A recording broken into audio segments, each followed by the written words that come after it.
Hello guys, আসসালামু আলাইকুম। কেমন আছেন সবাই? আশা করি খুব ভালো আছেন, সুস্থ আছেন। সবাইকে পবিত্র জুম্মা মোবারক। তো বন্ধুরা, আজ কিন্তু নিয়ে হাজির হয়ে গেলাম আপনাদের মাঝে ধবধবে সাদা পোলাও রেসিপি টিপ সহ। এই রেসিপিটি কিন্তু আপনারা পেয়ে যাবেন। তো চলুন বন্ধুরা, কথা না বাড়িয়ে রেসিপিটি শুরু করি।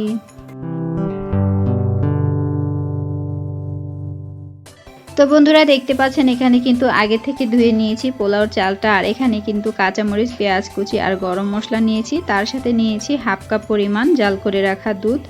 আর এই তো এখন চলে আসলাম চুলায়, একটা প্যানের গায়ে বসিয়ে দিলাম পর্যাপ্ত পরিমাণ তেল। তো তারপর কিন্তু পেঁয়াজ আর গরম মশলাটা দিয়ে দিচ্ছি এখন। আর ধবধবে রাখার একটা ছোট্ট টিপস, এখানে কিন্তু পেঁয়াজটা হালকা করে ভেজে নিতে হবে, তাহলে কিন্তু পোলাওটা একদমই ধবধবে সাদা হবে।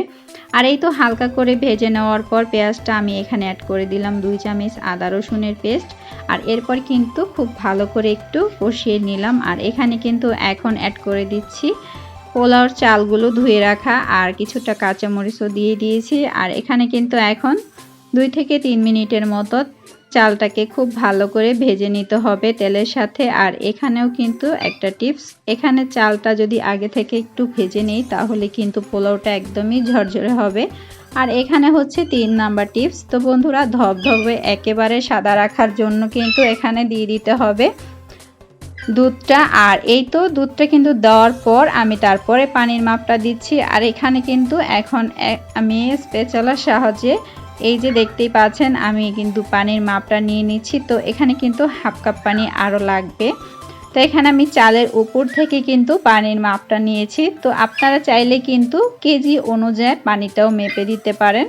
তো আমার থেকে মনে হয় এইভাবে রান্না করলে খুব সহজভাবে হয়ে যায়। তো আমি কিন্তু এইভাবেই সবসময় রান্না করে থাকি।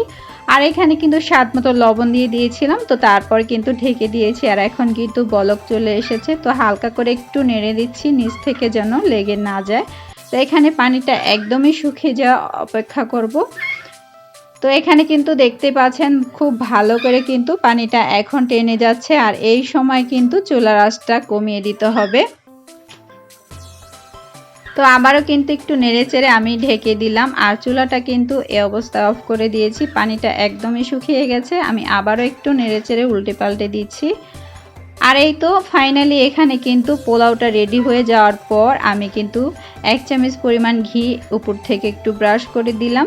আর এটা কিন্তু একদমই অপশনাল, আপনারা চাইলে দিতে পারেন বা স্কিপও করতে পারেন। তো এটা হচ্ছে একদমই আপনাদের নিজেদের ইচ্ছে অনুযায়ী। আর এখানে কিন্তু পোলাওটা এখন হয়ে গেছে বন্ধুরা, আপনাদের সাথে আমি কিন্তু এখন পরিবেশন করে দেখিয়ে দিচ্ছি এটা কতটা পারফেক্ট হয়েছে। আর যারা কখনো রান্না করেননি তারা কিন্তু এই রেসিপিটি ফলো করলে নিশ্চয়ই এরকমই হবে একটা পারফেক্ট ঝরঝরে পোলাও।